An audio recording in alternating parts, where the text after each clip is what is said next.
Welcome home, all. Thank you for being here. We are August 18th, 2026. Thank you for being here. Just quick update or note for now. Obviously, Tuesday.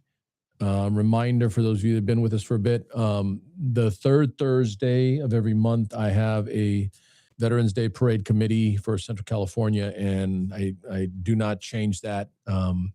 Has to take place. So that's on the Thursday. So our normal schedule is on the third week in a month. I do Tuesday and Wednesday in lieu of Tuesday, Thursday. So be on the day and then tomorrow, not on the Thursday. So we'll be back tomorrow, same exact time, just not on the Thursday. And then we'll go back to our normal schedule going toward the end of the month. Okay, so just programming note.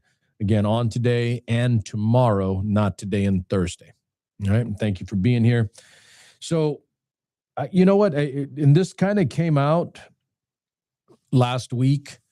I began reading and kind of getting into what was being said or what was being reported. Most of you that watch this show know, most of you that watch the stream know that I do my best to not just run with something, fly off the handle, just assume and just, splatter out something heard because it's out there. I honestly tried to gather as much intelligence, as much information as I can before commenting on something. If it's something simple, obviously, yeah, but I'll say in this particular case, regarding the Naval and Marine Corps personnel on the U.S.S. Lincoln, I immediately, reflexively, just assumed that for me anyway, that I would not comment immediately on it because it goes back to last week. All right, this has been ongoing. This isn't an overnight thing. But I held off on wanting to comment. Had to get some other things out anyway, but I didn't want to comment yet until I was able to read more, learn more, know more about at least what is front-facing in terms of the reporting and what information we do have regarding the Lincoln and the servicemen and women that are on that ship. And so I will tonight speak to it a little bit. Again, the facts are simple, at least in terms of what we do not know. Okay, I'm not on that ship. Most of you that are watching this are not on that ship, if none. Okay, you're not on that ship. So we don't know. There are things that we do not know. But then there are things that we can know that either have been directly sourced from people on that ship or, servicemen that have communicated with family members or others, et cetera. And you have a data set to compare or to go over the things that have gone on. So I'm not going to speak like specifically to each of the items. Like, I know this is what happened. I'm going to speak to them generically as examples of what should or should not happen. So having said all of that, and so you understand, I did a lot of reading, did a lot of, I watched some shows that try to deal with it specifically, some commentators that in essence, overviewed the situation and what could be playing out and what should or should not go on. And specifically, and I'll say for me, I don't know about you guys, but for me, I'm not trying to listen to anyone that is in prior service, that isn't currently in or a vet, and definitely not a whole lot that aren't either veterans or former service personnel. And for sure, naval commanders and naval people, they know. And I'll give you a quick, for instance, I'm a soldier. Okay. I was never on a vessel, a ship. I had my opportunity when I first decided to serve, and I could have went Navy. I chose not to. And I'm going to be a little specific here for me. I don't want to be on a ship. And I know there are other jobs in the Navy that don't have to be on a ship, but that was the bugaboo, right? You score real high in your ASVAB. Basically, you max out on your ASVAB and they promise you everything. And what they want you to do, back then at least, it was you could be on a nuclear sub, with some of the most advanced technology in the world for our Navy and for our naval people, our personnel. But I didn't want to do that. There's no way you'd get me, and definitely not in a sub. Now, don't get me wrong. If I had to do something, I would, but I didn't want to do that if by choice I could be a soldier or on a sub that goes underwater. And you think you know where I'm going, right? And again, it can be done. It's done, clearly. Obviously, people do that, but I didn't want to do it. I like my feet on the ground. I'm an old wrestler. I like balance. I like having the ground under me so I can have good footing. Let's put it that way. So no, I wouldn't want to be on a sub underwater. I wouldn't even want to be on a ship on water.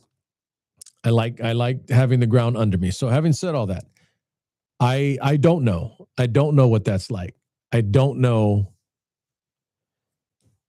what 200, and I want to say it's in excess now, or it was 280. I think the quote was like 270, 280 days of being on deployment, on that vessel. That is a long damn time, ladies and gentlemen. That is a long time to be, I won't say cooped, but to be on an isolated vessel and ship and isolated quarters, small, tight. That's a lot. That is just a lot. Based on my, again, for me, for my experience, my background, we'd go out to the field.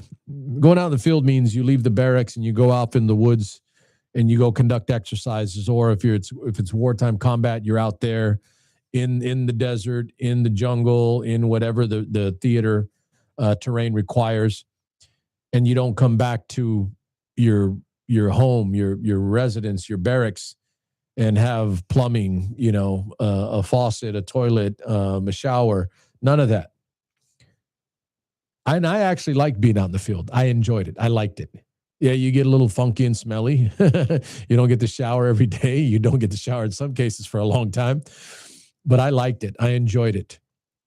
But I can tell you point blank, that is, at least for me, that is nowhere near what it would be in terms of difficulty of being on a ship in tight quarters. Because when I was out in the field,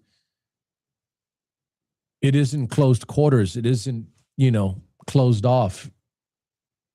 Being out in the field, there's air, there's sky, and I'm being a little, no, I'm being good here. I'm trying to get you guys to understand the differences, and there are differences.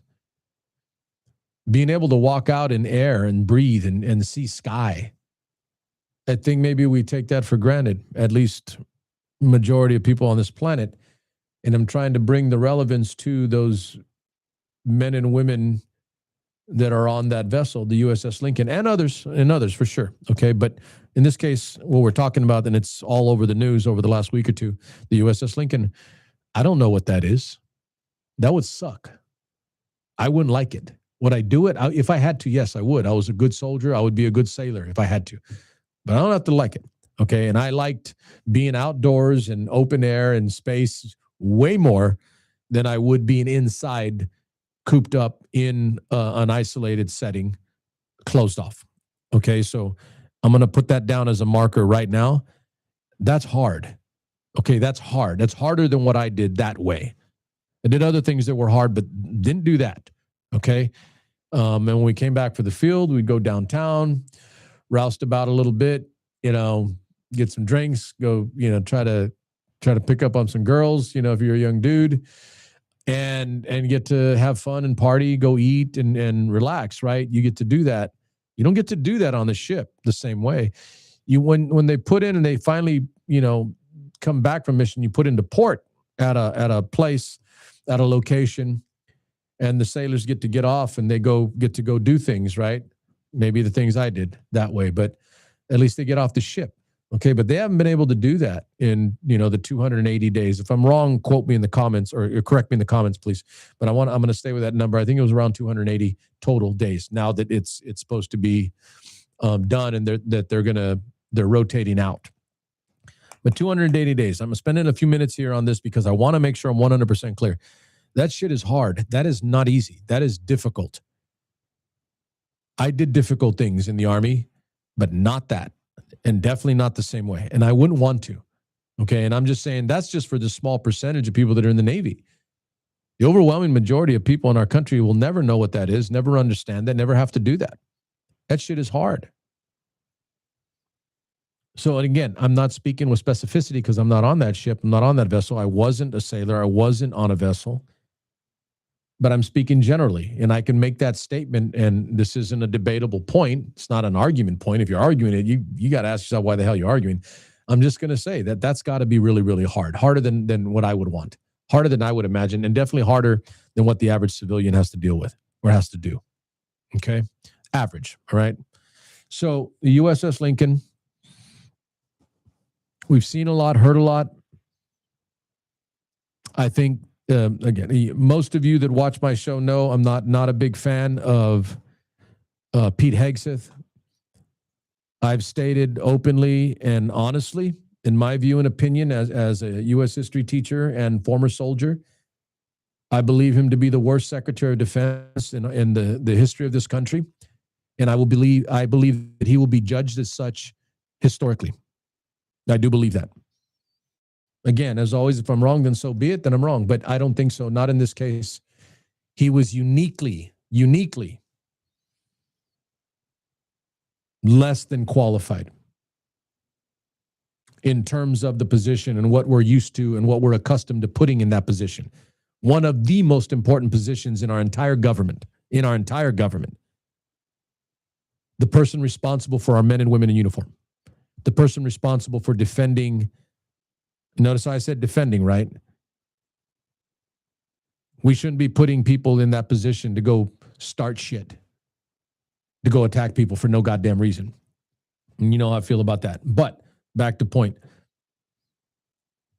He was, remains, and I think over time, historically, he'll be seen, not just as the worst Secretary of Defense we ever had, but as clearly the most uniquely disqualified and least qualified person we've ever put in that position. I really believe that.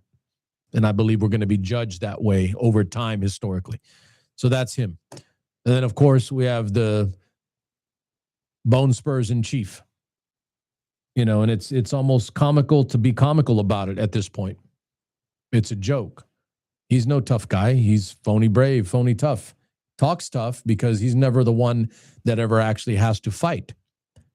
It's easy to talk shit and talk smack and talk tough when you never have to pay that ultimate bill.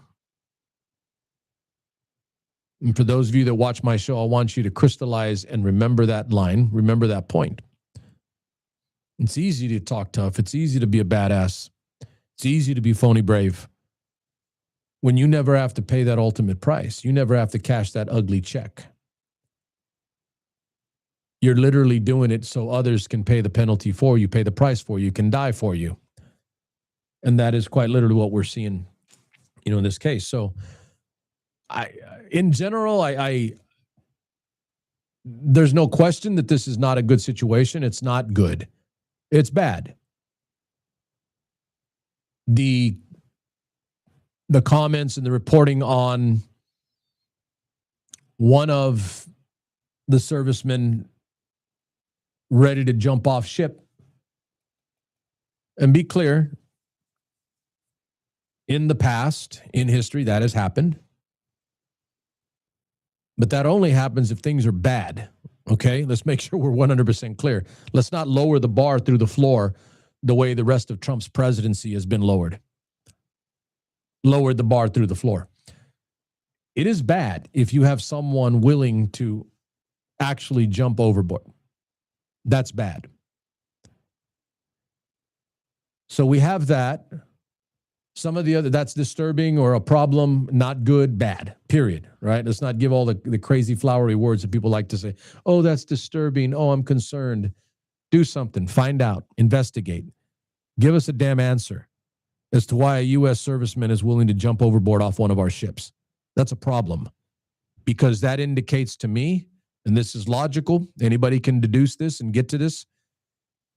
If that guy's willing to do that, then no one's going to tell me that someone else hasn't thought about it or there aren't others that might have considered it or that were aware of it.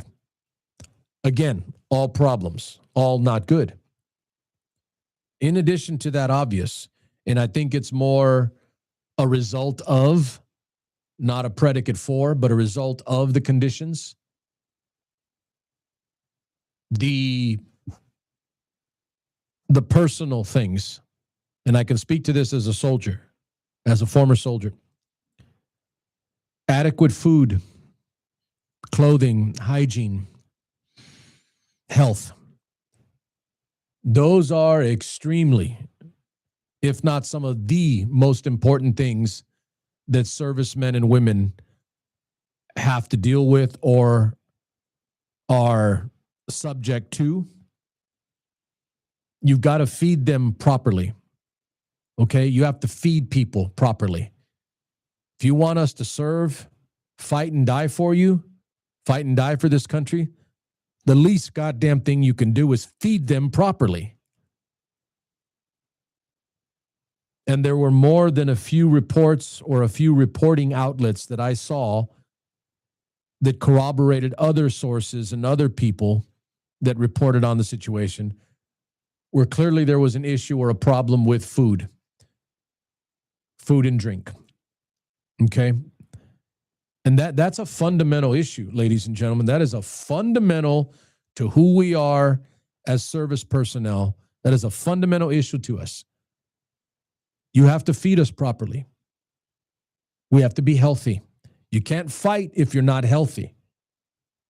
You can't fight if you feel like shit because your body is not where it needs to be in terms of the nutrition it's getting. Okay? That's so damn core and fundamental. I can't even believe I'm talking about that. But from the multiple sources that I read, the multiple sources that I looked into and followed and read up on, clearly there was something wrong in terms of the food they were getting and the nutrition that they were not exposed to, but the nutrition that they had available to them. That is core. That is simple. That is fundamental. Wars have been lost through lack of nutrition and lack of food supplies. Wars and battles have been lost. Notice I started with wars, not battles, okay? Battle can be lost. Wars are longer and require more over time. So if you're screwing up that, then you're probably not going to win that war. Wars have been lost because troops were not fed or had the proper nutrition to remain healthy, to be able to fight and conduct and do their job. That's one. Two, hygiene and living conditions.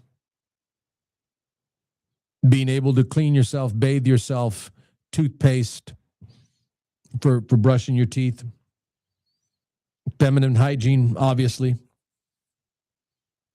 If you don't have these things, it's not only a problem in the immediate sense, meaning poor hygiene breeds and fosters disease, disease from bacteria, germs, etc. That, ladies and gentlemen, has lost wars.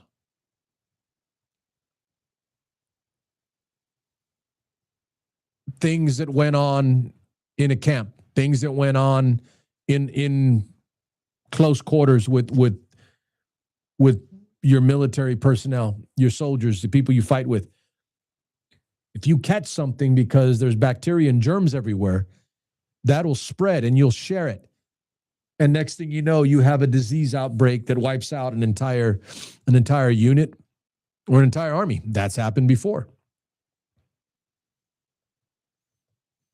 These two, let me just crystallize on those two things. Let's just stay on those two things because they're so simple. They're so core. We all take it for granted. We're civilians. We don't think of those things like they're a necessity. We have to have them. We just do. Because they're part of our life, right? But food and nutrition and health and hygiene, cleanliness can lose you a battle, can lose you a war. People can die. And not just one or two here or there, but multiple and larger numbers as they grow. If you're not healthy, you can't fight. If you're not fed, you can't fight.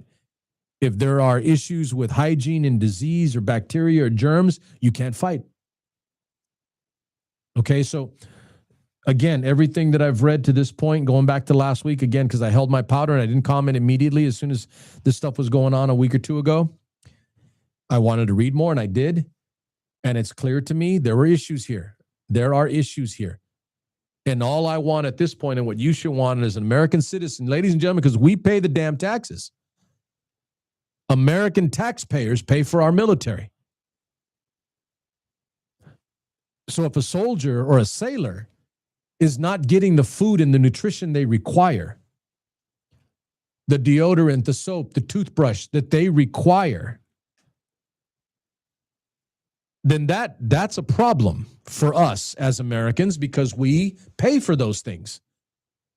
And if that's understood and the American taxpayer funds and pays for our service personnel, all branches, then we're getting a raw deal by this government. This government isn't doing its damn job. We're doing our job. We're getting taxed in a time and an economy that is ugly, nasty, brutish, and miserable. If we're still paying taxes, last I checked, we are. American taxpayers are still footing the bill for this United States military. Then the least this government can do is make sure that our damn tax dollars get spent on the people that it's supposed to be spent on. Feed, clothe, and make sure there is adequate hygiene conditions for our sailors and our soldiers. That's a minimum standard, ladies and gentlemen. That's a damn minimum. We shouldn't even be talking about this. We shouldn't even be concerned about it because it should be an understood thing that at the very least, at the very minimum standard, our soldiers and sailors have the best food and nutrition in the world, and they have all requirements to keep themselves clean and hygienically mission ready. Mission ready. If a sailor does not have toothpaste through no fault of their own, if a sailor does not have soap, if a sailor does not have shampoo, if a sailor does not have all of these things that are part of their daily hygiene routine, then that is a failure. And watch this, not on the part of the American people. That is a failure on the part of this American government and this Department of Defense and the people that lead it. It is that simple. And if you have a problem with that because you're sucking ass to Donald Trump and his cronies and his people that are making money off this government, then you got a problem. You're part of the problem. Because this should be nonpartisan, no partisanship, no party, no cult for damn sure at all. Those young men and women serve us, fight and die for us. The least we can do is make sure that they have what they need to be able to fight for us. How stupid is that? How backward is that? How ridiculously nonsensical is that? I can go on and on because it's all those off the charts. So let me leave it there with those two items in particular, because I did read multiple sources, multiple reportings, multiple articles that clearly there were issues with food and nutrition and issues with hygiene, toothpaste, toothbrush, soap, things to care for yourself, personal items that are not either were not in supply, were not enough, didn't have enough, they ran out, whatever the hell it is. Okay? Stay on those two items. If you remember nothing from tonight's show, remember those two items. If soldiers and sailors do not have those two things, you cannot ask them to fight for you. You have no right to ask them to fight for you because you are not sourcing them. You are not supplying them. You are not giving them those minimum requirements, those minimum tools and items that they need just to survive and to live, let alone fight. Okay? So, having said all of that and having let's drop that down as a base of understanding that we can't ask them to do that if we don't have these things as a minimum. And you ask the logical question, why did they not have these things? I think that is also simple. You don't have to have served. You don't have to be a sailor on a ship to know this. Clearly, simply, they were out longer than they were supposed to be on their deployment. 280 days is not normal, by the way. That is not normal. If someone's a sailor or a Navy person, please, correct me in the comments, educate me a little bit. But I know it is. I'm going to say maybe 3 months, 4 months deployment. I have had some of my young guys, some of my soldiers, or excuse me, some of my ex-wrestlers and students that have served in the Navy. We didn't get into all this like specifically. Maybe now we will, but if I talk to some of them about it. But I don't want to say that it is more, a 9-month deployment. I want to say 5 to 6 months is like tops. I want to say 3 to 4 maybe is what it should be your norm. I don't know. But I know it's not 280 days. I know that. 9-10 month deployment, whatever the hell it ends up coming out to be. No, not at all. So again, simple solution, simple, obvious understanding. They were out and deployed longer than they were supposed to have been deployed. And lo and behold, they ran out of things. They ran out of food. They ran out of supplies. Is that illogical to consider, or is it logical to consider? I think you know what the answer is. It is logical. That makes sense. If you're out too long, you'll run out of supplies. If you're out too long, you might not have the same supply of food. If you're out too long, maybe some of those other things, some toothpaste, there's nothing left because you're still not putting back into port, docking somewhere to resupply. Not complicated. And lastly, to this point on the U.S.S. Lincoln,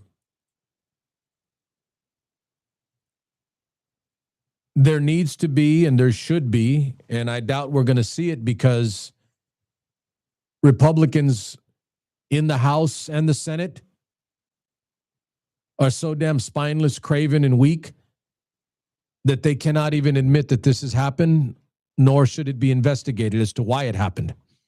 Because I think we all know why it happened. The people at the top don't know what the hell they're doing.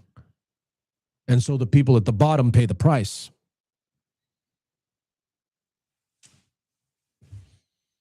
That ought to be a shirt. That should be a shirt. Let me repeat that for you. The people at the top, a president and a defense secretary, do not know what the hell they are doing. And the people at the bottom, the sailors and others on the U.S.S. Lincoln and in other places, other branches, are paying the price for the inadequacy and incompetence of a president and his secretary of defense.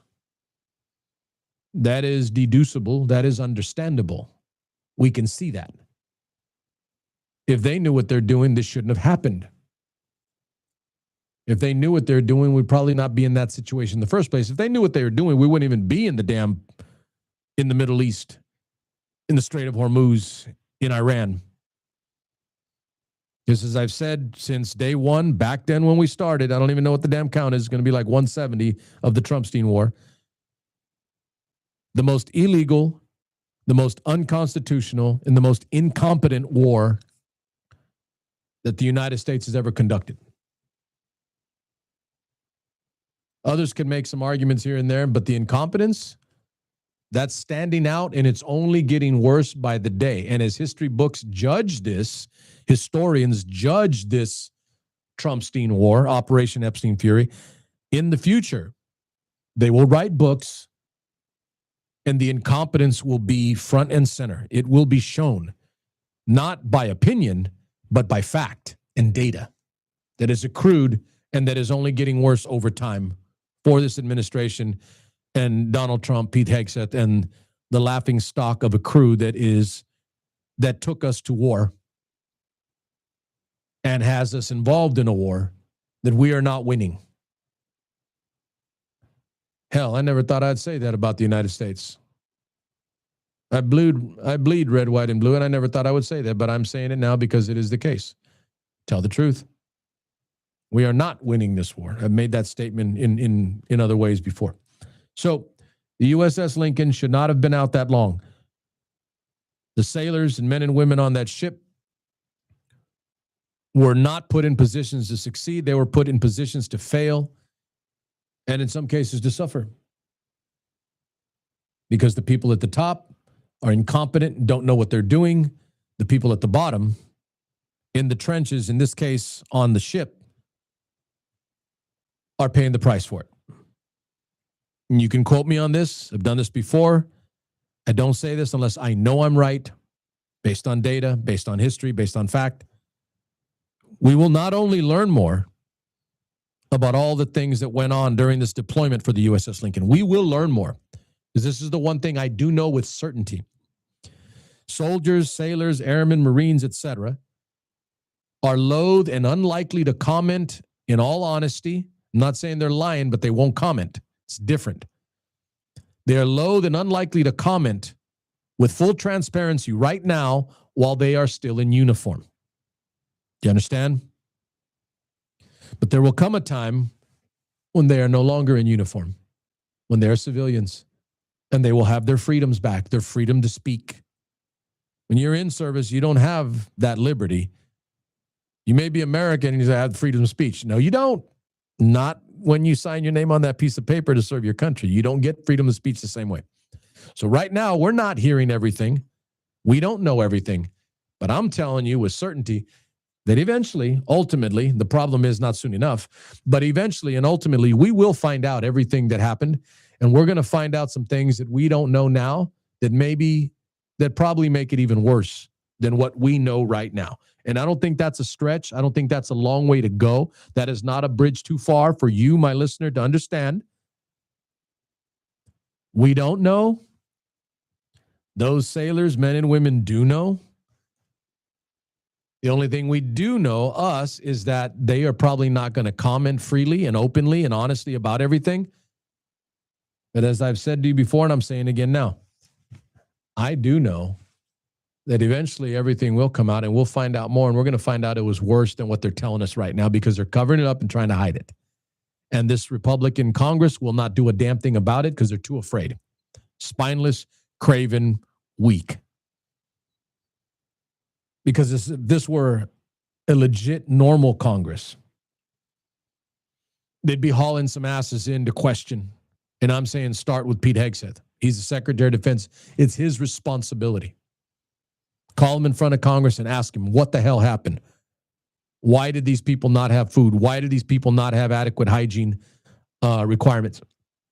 Why did a sailor, a serviceman, consider jumping off the ship? All answers that we need. We will get them eventually. Won't go too far here, but I'm going to just say it openly. Democrats.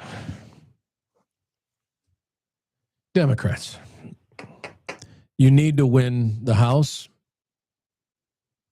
And I said this last week, and you need to spine up, have a backbone, and call this out. Call it out and have hearings, have investigations, and make someone pay a price for what our men and women did not get and for the conditions that they were put in. It's leadership, ladies and gentlemen. Leadership needs to be responsible. Leadership needs to pay a price. And the only way that's going to happen is if Democrats take the House back, they get in charge of oversight committees, et cetera, and start calling these people up and asking what the hell happened and get some honesty under oath and make them tell the damn truth. That is the only way. So let me stop there on the Lincoln. There's a lot said. I didn't go into everything, won't go into everything, don't need to. But I want my listener, my viewer, Supermex Nation, the show for the thinking Mexican, the show for the thinking American. I want those things to be crystal clear in your head because they're comprehensible for you. They're simple, they're fundamental, they're human. Did our sailors on that ship have food and nutrition that was not just adequate, but good And I'll go a step further and like all this shit about make America great. You know what? Make sure the soldiers eat great. Make sure your sailors eat great.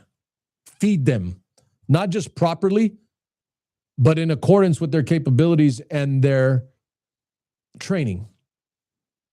If the United States military, sailors, soldiers, Marines, airmen, etc., if the United States military is the greatest on the planet, then God damn it, feed them that way.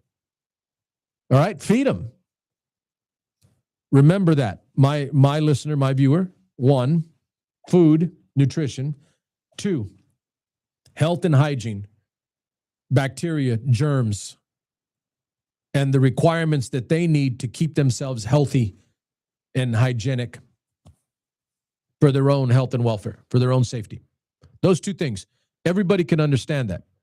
If there is something I am good at, there are some things I'm good at I don't talk about, but one of those is definitely, at least according to my former students a long time ago, it's taking really, really complex, detailed, nuanced, hard things and making them simple. Ladies and gentlemen, this is as simple as it gets, at least for me as I view it, as I see it on the big board. All this stuff about the U.S.S. Lincoln, it's simple. If soldiers are not eating properly, if soldiers are not resourced and supplied properly, you're going to have a problem. You're going to have issues, and they're not going to be able to fight adequately. And there's going to be an issue on that ship, on that vessel, with the servicemen and women that are on it. That's fact. Lastly, for tonight, in the title, U.S.S. Lincoln, followed by faith and trust in service. So I've spoken to you up until this point about those men and women in uniform, the sailors that are on the U.S.S. Lincoln, soldiers, in general, of which I was once.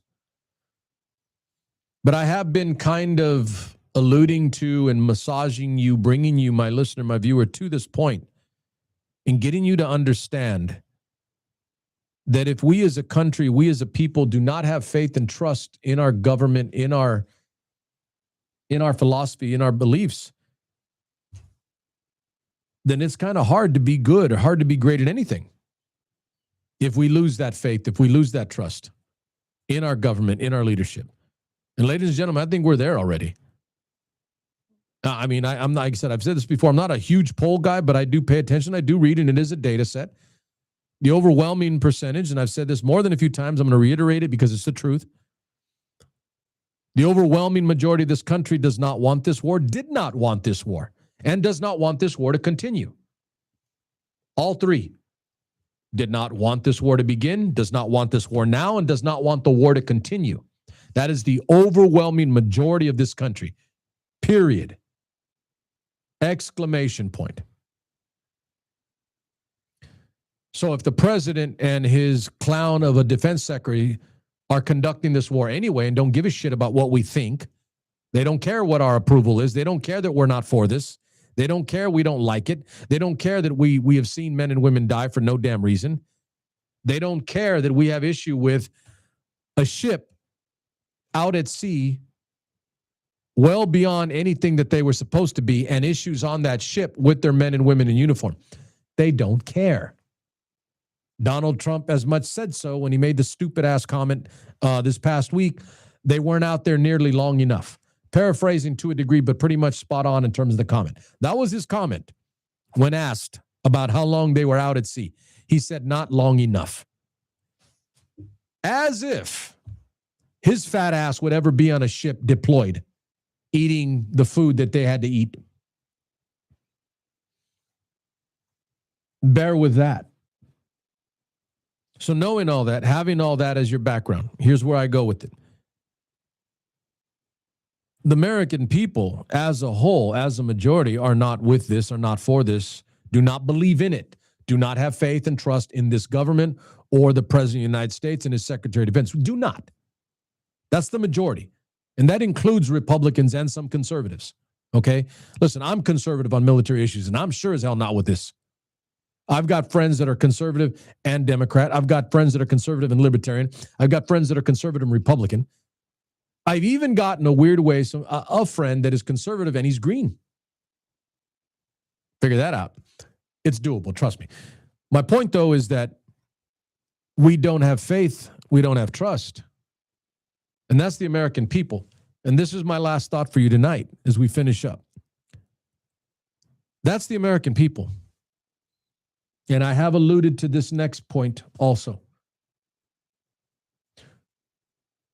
When the men and women who raise their hand, and no, I'm not going off air yet, even though that's how I go off air. When the men and women in our uniforms, the different branches, raise their hand and swear the oath to the Constitution, again, to the Constitution, not a president, not a party, not a politician. When they swear that oath is layered, laced, grounded, rooted in faith and trust in what this government is and what the Constitution says. That may sound a little cheesy, but it's so goddamn true, because that's what I believed when I swore my oath and I raised my hand. As a matter of fact, it's still what I believe when I raise my damn hand, even when I go off air on this stream. We are not going to know to what degree. We cannot, for the reasons that I stated earlier or stipulated to you. Men and women in uniform currently do not speak freely because they can't. Do not comment openly. Do not tell everything that they see or that goes on. That is the nature of being a soldier, being a sailor, etc. It's the nature of it. But I do know, and I do know, that there is no question in my mind, as a former serviceman, a veteran now, there is definitely a shift in faith and trust, not only in our military as a whole, but definitely and specifically to this war in particular. I know that there are soldiers and sailors right now that don't understand, don't believe, don't get it when it comes to this Trumpstein war. Why the hell are we here? What are we doing? There is no clear objective mission stated. There is no objectively clear mission, purpose, outcome, goal. It's been a million different things depending on the news cycle. Oh, we got to make sure they don't have nukes. Oh, we're going to liberate them and the Iranian people are going to rise up and remove their leadership. I can go on and on. There's been a variety of issues. Again, the funniest, one of the funniest ones was within the first handful of days, Marco Rubio said, we attacked Iran because they were going to attack Israel. So fundamentally stupid. That's on another level. I went and hit that guy because he was going to hit so-and-so. I went and attacked him because he was going to attack him. Yeah. So there is no clear objective. There's no clear, understandable, comprehensible thing that our men and women in uniform, other than just taking an order because they have to, because legally that is their obligation, that is their job.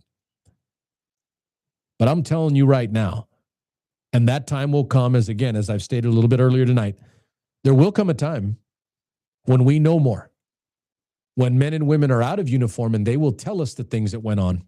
And they will tell us that they didn't understand. They didn't believe in this mission. They thought it was garbage. They thought it was a joke. They didn't believe it, but it happened anyway, and they had to do it because it was their job. If you're a civilian, you don't have to do that. If you're a soldier or a sailor, you do. You don't have a choice. Faith and trust in service. And my final thought, my final point for tonight, because I brought this up a week or two ago. When soldiers, sailors, etc., insert, whichever branch, but when service personnel, I'll just use myself, soldiers, when soldiers no longer believe, when soldiers don't have faith and don't trust in their leadership, in their mission, in who they are and what they're doing, that is a recipe for an ass whooping. That is a recipe for a loss. Now, I'm not saying that's going to happen here, and I don't want that to happen here. But again, as I said, maybe it was a week or two ago, one or two, but Epaminondas, the Theban general, trained with and understood the Spartan system. He was from Thebes.